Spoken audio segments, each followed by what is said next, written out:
Assalamualaikum warahmatullahi wabarakatuh. Pangkeun nami abdi Wafanidul Haq di kelas 11 BK 7. Jeung enjing sadayana Bapak sareng Ibu guru anu dipikeun hormat sareng rerencangan sadaya nu kusim kuring dikacinta. Langkung ti payun hayu urang panjatkeun puji sareng syukur kehadirat Allah Subhanahu wa taala anu parantos masihan kasehatan ka urang sadaya. Dina kesempatan ieu abdi bade nyentrakeun ngeunaan hirup rukun. Naon eta hirup rukun? Hirup rukun nyaeta hirup babarengan. Hirup rukun teh penting pisan priyogina dina kahirupan sapopoe.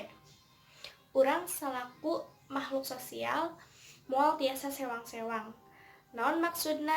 Nyaeta urang salaku makhluk sosial pasti butuh pitulung ti batur. Contohna pitulung ti kulawargi. Anu jadi patarosan kumaha carana hirup rukun jeung keluarga. Nyaeta nu kahiji urang teh kudu hormat ka indung jeung bapa. Nu kadua sering ngobrol. Jeung nu pangpentingna mah urang teh kudu sabar.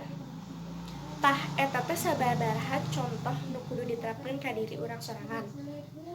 Biasana mah bagian maca sok gampang, tapi pas nganerapkeun sok rada hese. Insya Allah mun urang ngajalankeunna serius, hubungan urang jeung keluarga bakal bener. Mung sakitu ti abdi, kirang lebihna dihapunten atau aya salah kata anu teu merenah dina manah. Wassalamualaikum warahmatullahi wabarakatuh.